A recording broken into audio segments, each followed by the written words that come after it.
Le Bitcoin qui fait pas exactement le scénario qu'on avait demandé, il est reparti un petit peu plus haut sans venir du coup faire cette mèche de liquidation, cette petite déviation juste en dessous pour récupérer ses liquidités et ensuite vouloir repartir vers le haut. Malheureusement, on l'a pas fait, donc c'est ce qu'on va parler aujourd'hui dans cette vidéo. On va aussi parler de private sell qui sont en cours. On a Peak qui est vraiment hyper intéressant actuellement et je vais vous en parler un petit peu. Et puis on ira faire un tour général du marché rapidement. Enfin bref, j'espère que cette vidéo vous plaira. Je vous souhaite à tous un bon visionnage. On est parti. Crypto, Crypto, Alors, on va parler du Bitcoin juste après, mais voilà, ce que j'attendais, c'était quand même une petite redescente un petit peu plus bas. On ira voir mon scénario et pourquoi on est monté, qu'est-ce qu'on peut faire, etc. Parce que là, il y a beaucoup de scénarios assez différents qui peuvent être pris en compte. Ce que je voulais vous parler en premier, c'est ici le token ROM qui va sortir donc le 16 mai. C'est un token dans lequel moi je suis rentré.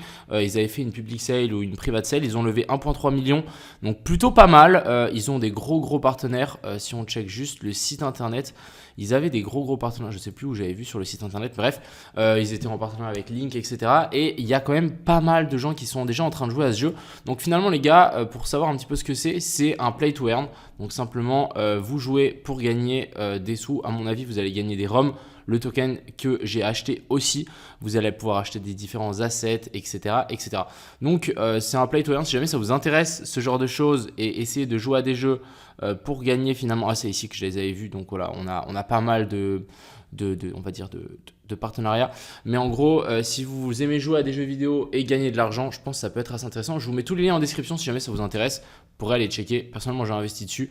On verra ce que ça donne, mais je suis vraiment dans l'optique d'investir un peu partout et on verra ce qui marche, ce qui marche pas. Du côté de Peak, donc pour savoir les gars, Peak c'est un token d'épines qui à mon avis va être le plus gros token d'épines, qui va vraiment lancer la hype qui a derrière tout ce qui est d'épines, etc. Donc pour savoir ce que c'est créer une infrastructure comme par exemple Uber ou Airbnb sans avoir un endroit centralisé et utiliser la blockchain pour faire ça. Et je trouve ça juste génial. Donc voilà, ils ont des gros partenariats, donc Bosch, Airbus, Continental, bref, c'est énorme. Donc si jamais les gars, ça vous intéresse d'investir dans ce projet-là, personnellement, j'ai une allocation. Par contre, le ticket minimum, c'est 2500 voire 5000 $.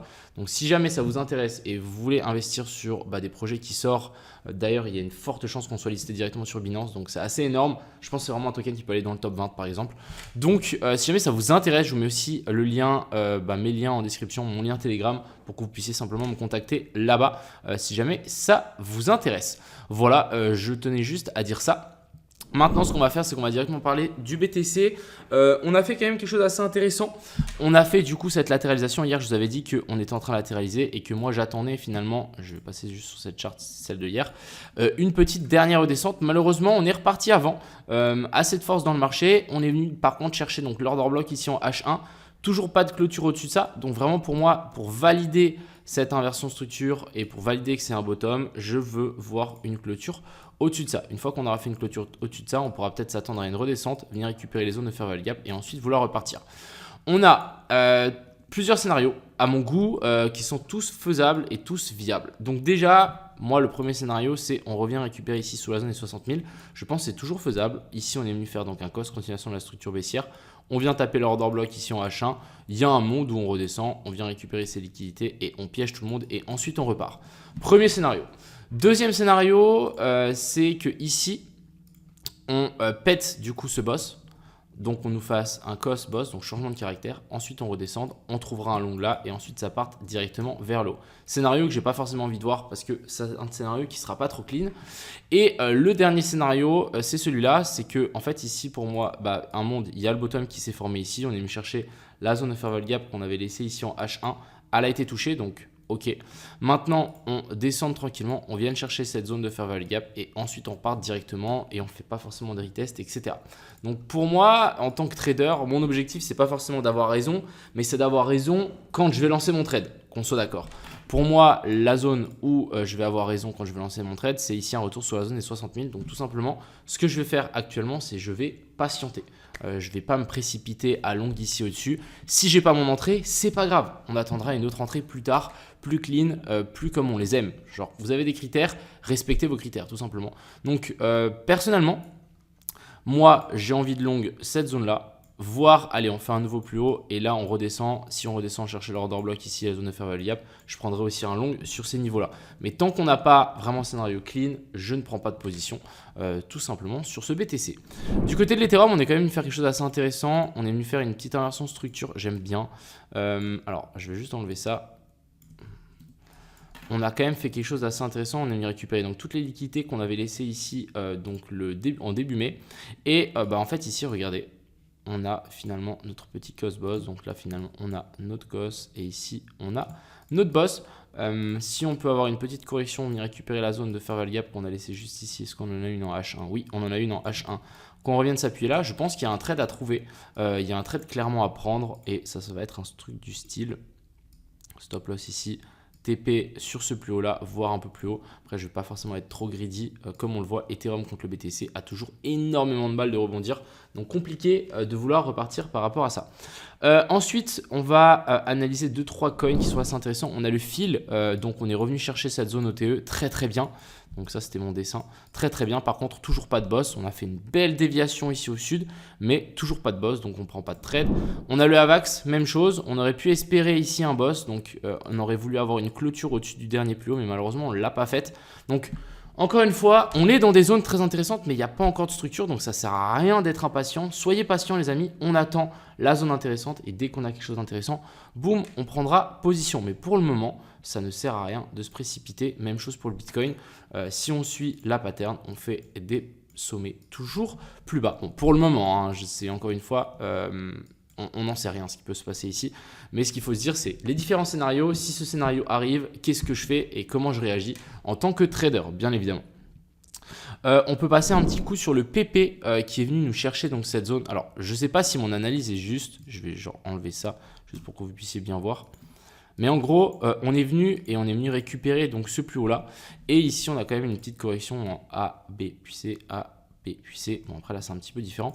Mais on est en train de venir récupérer les dernières liquidités qu'on a laissées au-dessus. Donc pour moi, zone très intéressante. À voir si on réintègre. Si on réintègre, c'est vraiment mauvais signe. Par contre, si on arrive à latéraliser ici, il y a de fortes chances qu'on pète ce sommet-là et qu'on aille chercher beaucoup plus haut. Un petit peu comme le Doge. Le Doge aussi très très intéressant. Il faut que je le trouve. Il est là. Alors ça, c'est le bonk. Vous savez quoi? On va parler du bonk, très intéressant je trouve. On a fait du coup ici prise de liquidité avec toute cette déviation. On a réintégré, donc là on est tranquillement. Je pense qu'on est en train d'aussi accumuler une zone de liquidité ici au-dessus. Pourquoi pas nous refaire une petite redescente, venir confirmer cette zone de fair value gap à partir de la zone des 19. Je vais enlever tous les zéros pour que ce soit plus simple. Mais vers la zone des 19, faire pourquoi pas un triple tap. Et ensuite, à mon avis, on pourra repartir. Mais bonk, très intéressant. Je pense vraiment que les mêmes coins sont vraiment on fire en ce moment, clairement. On a le Doge aussi qui reprend encore ici 4%. Vous voyez qu'ici, on est venu s'appuyer encore une fois sur cette dernière zone.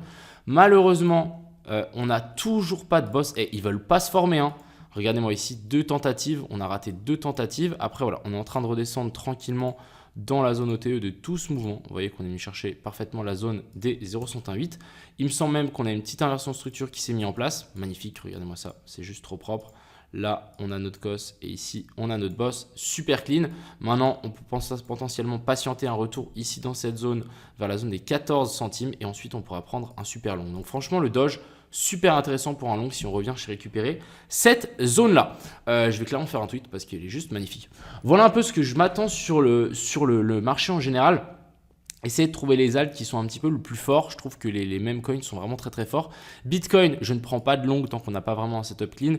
Assez intéressant et même frustrant qu'on n'ait pas venu faire une mèche ici en dessous. On a quelqu'un qui l'a bien dit, on l'a dit ici, ouais, il l'a très très bien dit ici.